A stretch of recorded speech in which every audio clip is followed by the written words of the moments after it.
America जो कि दुनिया की महाशक्ति है और ऐसा भी कहा जाता है कि अमेरिका के लोग दुनिया के मुकाबले लग्जरियस लाइफस्टाइल जीते हैं। लेकिन एक समय ऐसा भी आया था जब अमेरिका के लोग होम लोन तक नहीं चुका पा रहे थे, डिफ़ॉल्ट कर रहे थे और घर से बेघर हो रहे थे। यह समय था 2008 का, जिसे हम 2008 फाइनेंशियल क्राइसिस या ग्लोबल क्राइसिस भी कहते हैं। Dow at the same time has fallen about 18%. The stock market is now down 21%. Lehman Brothers is going bankrupt. Lehman Brothers now go to court, where a judge will take control of the bank until its assets are sold. हालांकि ये crisis 2007 और 2008 में सामने आया था, लेकिन इसकी नींव रखी गई थी सन 2000 में, जब .com बबल बस्ट हुआ था। .com बबल बस्ट के बाद वर्ल्ड इकोनॉमी स्लो हो गई थी। इसको वापस से ट्रैक पे लाने के लिए अमेरिका के फेडरल रिजर्व ने इंटरेस्ट रेट को गिरा दिया ताकि ज़्यादा से ज़्यादा लोग लोन ले सके और वो पैसा इकोनॉमी में घूमता रहे, जिससे कि इकोनॉमी वापस से रफ्तार पकड़ ले। फाइनेंशियल इंस्टीट्यूशंस जैसे bank, mutual fund, hedge fund, insurance company, इन सभी ने नए नए मॉर्गेज प्रोडक्ट को इंट्रोड्यूस किया, जिससे लोगों का लोन लेना और भी ज़्यादा आसान बन गया। आगे बढ़ने से पहले हम मॉर्गेज लोन को जान लेते हैं।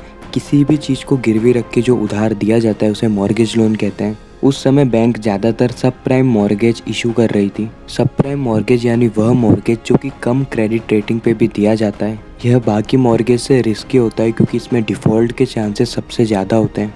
अब सवाल ये आता है कि जब ये इतने ज़्यादा रिस्की थे तो बैंक इन्हें इशू क्यों कर रही थी। बैंक ऐसा इसलिए कर रही थी क्योंकि उस दौरान रियल इस्टेट के भाव बहुत तेज़ी से बढ़ रहे थे और ज़्यादातर लोग होम लोन ले रहे थे और बैंक को इस बात का यकीन था कि अगर बंदा डिफ़ॉल्ट कर देता है तो बैंक उसकी प्रॉपर्टी बेच के सारे पैसे वसूल कर लेगी। उस समय सबको ऐसा लग रहा था कि रियल इस्टेट के भाव फ्यूचर में ऊपर ही जाने हैं, इसलिए सारे इन्वेस्टर, इंडिविजुअल अपना सारा पैसा रियल इस्टेट में लगा रहे थे। बहुत सारे लोग लोन लेके लगा रहे थे और गवर्नमेंट भी चाहती थी कि लोग घर खरीदे, इसलिए गवर्नमेंट ने भी कई सारे इंसेंटिव्स दिए जैसे टैक्स बेनिफिट, और इसी से ही घर की डिमांड और भी ज़्यादा बढ़ने लगी। रियल इस्टेट की प्राइस कंटिन्यूसली ऊपर जा रही थी, इसलिए बायर्स को लगा कि फ्यूचर में ये और भी ज़्यादा ऊपर जाएगी। बैंक्स भी कंटिन्यूसली लोन दिए जा रही थी, इसलिए बैंक्स के पास भी लिक्विडिटी की कमी हो गई। अब बैंक्स के पास भी इनफ कैश नहीं बचा था, इसलिए बैंक्स और इन्वेस्टमेंट फर्म्स द्वारा मॉर्गेज बैक सिक्योरिटी बनाई गई। मॉर्गेज बैक सिक्योरिटी यानी बैंक ने अपने पास मौजूद हज़ारों मॉर्गेज का एक बॉन्ड बनाया और उसे इन्वेस्टर को सेल कर दिया, जिससे बैंक की लिक्विडिटी की प्रॉब्लम भी सॉल्व हो गई।